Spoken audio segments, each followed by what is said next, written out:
guys, Ashley here. Today I'm super thrilled to be giving you my spoiler-free review of Furyborn by Claire Legrand. Look at it, aren't you excited? I am super excited. Now, this is an advanced reader's copy. I was lucky enough to be sent by Sourcebooks Fire, so thank you very much. I read this baby all the way back in November, and I have been just silently screaming about it because no one else has read it, and I've just been here by myself, being like, This one does hit shelves May 22nd in about a weekish, so super thrilled. I am going to be giving away a advanced reader's copy. I have this arc right here that I did get signed, lovely, by Claire herself for you guys, so stick around to the end of this review and you can win this. If you do not know what Furyborn is about, why don't you? I've only been raving about it on this channel forever. But anyway, so Furyborn, it takes place during two alternating timelines, 1,000 years apart. We follow Riel, who, when her best friend gets ambushed by some assassins, when she tries to save him, she reveals that she has these elemental powers. It is prophesied by her people that if you have these elemental powers, you are either the Sun Queen, aka the Queen of Lights, or the Blood Queen, aka the Queen of Blood and Destruction. So in order to prove herself that she is this prophesied Sun Queen, she goes through a bunch of trials in order to prove herself worthy, or else she's gonna die.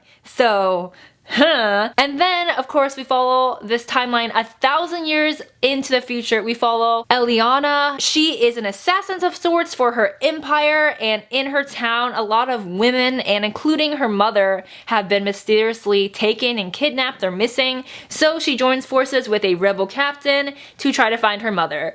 And ultimately, we follow these two really strong, powerful women on both of their journeys, and you just see how these timelines connect in the midst of this post-war and pre-war time, and it's just amazing, and it will blow your mind, and it will have you shook because it had me shook. Like I'm telling you, this book, I read it in 2017 and it made my top 10 list of 2017. That is how good it is. So what stood out to me the most when reading this initially though, what originally drew me in, when I read the first page, I was like, holy shit, this is gonna be freaking amazing and epic and I'm here for it, is she has this prologue of sorts. This prologue is told from the point of view of Riel, and it takes place a little while after her current timeline in this book that we're following, so it's in the future of the past. This prologue, you're just like, holy heck, how did this happen? How did she get here? How did she get to this point? What is happening? Why? Where did it all go wrong? Like, sorry, it's gonna go wrong apparently. So it made it super interesting to follow Riel's point of view, just knowing what's gonna happen to her already from the beginning. You know what's gonna happen, you know her fate. It's tragic, it's sad. I'm like, girl, why did you do this? Because when you meet her, she's so sweet and nice. Also, pay attention to these characters that were introduced at the beginning because they come into play throughout the rest of the book, and if you're like me, once you make these connections, you're like, oh my god, that's that person and that's how they're connect. It's just mind-blowing. It's mind-blowing. Like, shook is a definition of Furyborn. Shook. Oh yeah, did I mention I gave this book 5 stars? If you couldn't tell, I gave this book 5 stars. Another thing that Furyborn does really well is obviously when you have two timelines that are interconnected that way and they take place a lot of time apart, are they necessarily going to make sense to the reader? And Claire does a really good job at separating these two timelines. Specifically, Eliana's timeline, obviously her timeline takes place 1,000 years after Riel's timeline. It just does a really good job at seeing how the events that happen in Riel's time affect Eliana's time. You just see those repercussions in the politics and social. It's really well done. I'm just gonna keep praising this book because everything is just so well done and I just can't stop thinking about it 6-7 months later after I've read it already. I'm sorry. May sound cliche to say. We switch POVs. It goes Riel, Eliana, Riel, Eliana. They all end in cliffhangers. Every time I was done with a Riel chapter, I was like, no. I want to find out what's happening, but then we immediately jump into Eliana's timeline and it's like, oh my god, exciting. Then we go back to Riel and it's like, no, go back. She just did a really good job at creating two strong, badass female characters that stand out on their own and are just great, along with a lot of the side characters introduced in this story as well. They're also great. Everyone was just lovely. The whole world building was great. Obviously, this is a first in the trilogy, the Imperium trilogy, so there's a lot of world building that goes on in here, but she did such a good job. Like I said before, for Riel, we deal with elemental magic, which is really easy. I am not a big fan of elemental magic sometimes because it can come across as cheesy, especially when that certain person possesses like all of the elemental magics, but that was also handled really real and realistically. That these elemental powers genuinely terrified me. It's just like, wow, look at this girl. What is she capable of with these powers? And you see her, what she is capable of when she's rescuing her best friend. It was like, damn, that is genuinely scary for the people in this book and as a reader. I'm like, you could possibly just turn evil very fast, and it's just damn. This book also deals with angelic things. It has angels. Whenever I read books about angels, it was done in a way that I had never seen before, because to me, whenever I associate books with angels, you tell me books have angels,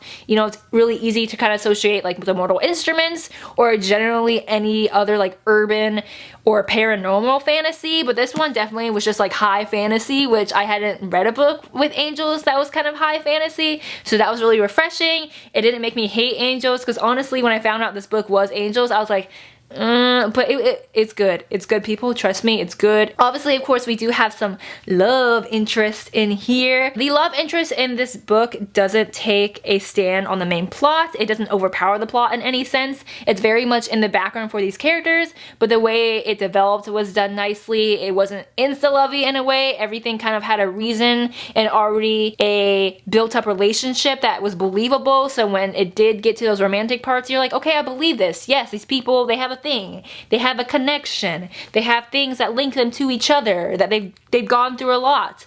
But let me tell you, even though it's not like the main plot of this book, when the romantic scenes came up, I was just swooning so hard. It was like, oh.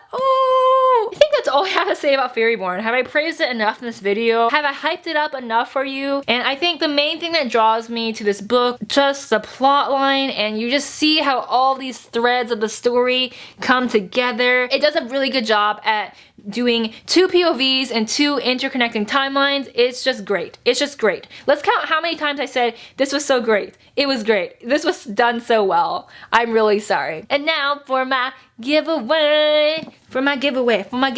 Woo, woo, woo. You can win this lucky baby right here. Remember, it's signed. Ooh, if you've already read it, enter anyway. You want to be a collector like me? Collect these, because I already own like 3 copies of it and the book hasn't even come out yet. What is wrong with me? But yes, if you want to enter to win this copy of Furyborn, I will ship it to you. US residents only. I'm sorry, my international peeps. You're kind of just too expensive for me. But if you're in the US, just feel free to give it a like and comment down below and give me your favorite fantasy recommendation. And I will pick a lucky winner to win this baby right here. I'll have this giveaway open for 3 days, Monday, Tuesday, Wednesday. So I'll pick it sometime before Thursday morning maybe, and then I'll ship it to you, and hopefully you'll receive it in time for the release and you can read it with me and get hyped. Alright guys, that has been my review of Furyborn by Claire Legrand. If you don't win this giveaway, I highly recommend you pre-order it, because I'm pretty sure there's really some really cool pre-order incentives. It's still time. You still have time to pre-order it. I already did a while ago, so I'm really excited to get that nice finished copy. And alright guys, so thank you so much for watching. I hope you enjoyed. Be sure to give it a like and comment down below so you can enter this giveaway. Also, don't forget to subscribe if you haven't already. Alright guys, my name is Ashley. This is Ashley Page, and I will see you guys next time. Bye. Thank you.